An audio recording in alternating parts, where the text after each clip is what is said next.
right, everybody, welcome back. This is Food for Thought, Thoughts Fit for You. This is your host, Neo Gentrics. Last time, we covered what a basic SWOT analysis is and how businesses use it and its general purposes. And today, I'm going to go ahead and talk about the personal SWOT analysis, which is essentially similar to the same thing, but now we're talking about it on a personal level on how you can use it. So, again, like I mentioned before, SWOT analysis is the examination of your situation by looking at your strengths, weaknesses, opportunities, and threats. It has been used by businessmen for years as a strategic planning tool because it helps you to give an all-around view of your organization as a whole. However, SWOT analysis are equally useful on a personal level as a way to identify areas for development and as part of career discussions. Its simple format, easy to apply structure, means that it can be used very easily without support. In summary, SWOT analysis is a way of looking at your situation by identifying, one, your strengths, or those areas where you have an advantage over others and some unique resource that you can exploit. Your weaknesses, an area where you may be weaker than others or may find that others are better than you. Opportunities, possibilities that you can take advantage of to help you achieve your goals and ambitions. And threats, things that may prevent you from making a profit or achieving your goals. Okay? That's essentially the basics of a SWOT analysis. Okay? Next, we'll talk about the personal SWOT analysis. And then after that, we'll cover the SWOT process.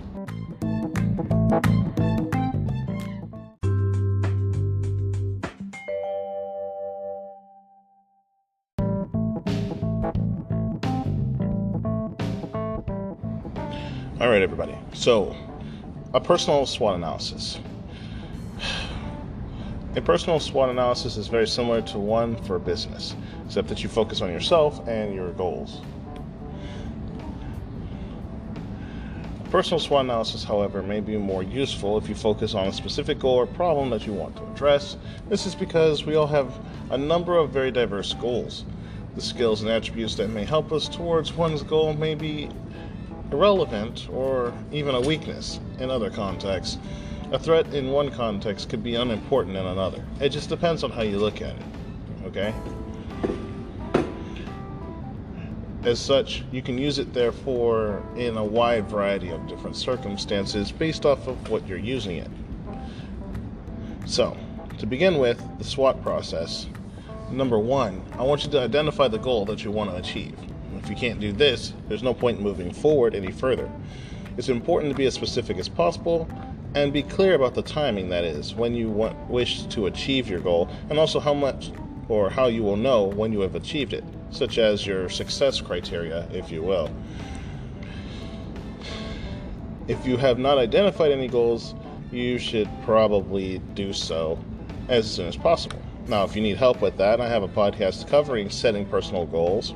If I haven't already made one, please look forward to it coming out as soon as possible to help you all out, but moving forward from this point forward.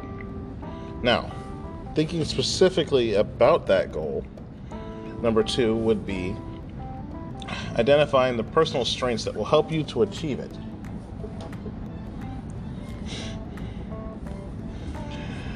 And the weaknesses that could also prevent you from doing it. Now, it's often helpful to consider knowledge, skills, experience, resources, and support that you have available. If you list these headings separately, you will remember to consider all of these. So it's important to write down what you're trying to do on paper so you can have a look at what you're doing rather than trying to keep it in your head. These areas are generally internal. That is, they relate to you on a personal note, and the resources and skills that are available to you as well. There are, therefore, things that are generally, under your control, and then things that are not. A key fact to note is that kickstarting your self-analysis requires you to do a few things in order to get started. However, if you find this process difficult, you may want to take an interpersonal self-assessment skill test in order to give you an idea of your strengths and weaknesses. However, this may be useful as a starting point for further thinking, but it will not aid you in the entire process. It will revolve around you still having to do some kind of work. Now, Third, I need you to identify any personal opportunities that can enable you to achieve the goal, and also that will be able to take advantage of when you have achieved the goal that you're attempting to reach. Opportunities are generally external things to keep in mind, okay, relating to the environment and those around you rather than yourself. They include things such as, promotions and financial incentives, or events that are likely to happen at work or outside, such as going on maternity leave, sabbatical, things of that nature, something that you would be considered new, okay? And identifying those opportunities, it opens up a result of achieving your goal, consider both short and long-term benefits as well. It's just something to keep in mind. Next, identify any threats. These are external things and events that are worrying you, or that might happen or prevent you from achieving your goal either way, or taking advantage of the benefits. Okay? You don't want to have threats, but if you have some, they're actually really useful in moving forward, as they give you something to work with or around to improve your chances. Then last but not least, review and prioritize. With this being said, as always with development activities, you need strategic thinking. Okay? It's a good idea to review your analysis and ask yourself the two following questions. Three questions. There are three questions. Is this recognizably me after you've achieved your goal, or you're about to achieve your goal? Next, is there anything that I may have forgotten? Because you always want to ask yourself that. And then last but not least, which areas are most important in each of the four categories in this analysis for me to focus on? Try to highlight at least one or two things that from each of strengths, weakness, opportunities, and threats that you think would be most important in achieving or preventing you from achieving your goal, and then make those areas your main priorities for action. All right?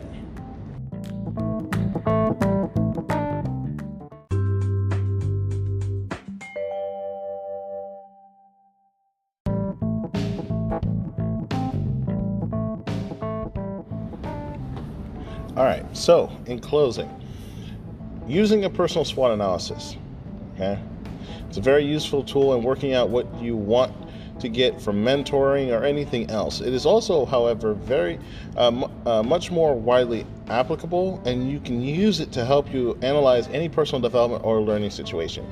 Going through this process for particular goals and or problems that you face enables you to identify which areas are really bothering you and where you need to focus your attention. You can use this process for each and every goal, but it may be more helpful to use it only when you find a problem particularly challenging. It is effectively a way of ordering your thinking and helping you to see the problem in a slightly different way. So let me take this into a thought for you guys. A personal SWOT analysis can be done on your own, first off. You don't really need anyone's help, though you can always do so. However, it is worth bearing in mind that a business SWOT analysis is stronger if it draws on evidence from outside the organization, such as independent market research or views from customers. But in the same way, a personal SWOT analysis is likely to be more powerful if you draw on the views of others, particularly friends and or relatives, and then filter through the information they give you instead of just taking it all by heart. If, for example, you're part of a learning group at work or at college or university, you can agree to go through the process for each other in turn. You can even gather evidence from each other's colleagues to support the analysis, just so you have claim to what you're trying to do. If you're doing this by yourself, you may want to ask friends or colleagues their views on your strengths and weaknesses, or ask them to comment on your first draft analysis and give some suggestions. Remember, both good and bad criticism is helpful, while bad criticism is stuff that you typically do not wish to hear. And good criticism is usually around the same area, but it's usually something to help you improve. They both generally allow you to see where you're strong and weak at, if not bluntly in some cases. Be aware that doing this may cost you to be upfront with some of your peers, and you may have to open yourself up a little bit to receive this information. Otherwise, being restrictive into what you want to hear and only hearing that can prevent you from utilizing this to its fullest and allowing yourself to grow and improve. So, any final thoughts on the SWOT analysis for personal development? Well, like any personal development process, the SWOT analysis is not something that you want to do every single day. I can tell you from experience, it's a draining thing to do. Don't do it. But if you are finding a particular problem is very intractable or inaccessible, or that you're really struggling to know where to start with a goal, it may be a useful way of ordering your thinking and giving you a different perspective on the problem that you're trying to solve.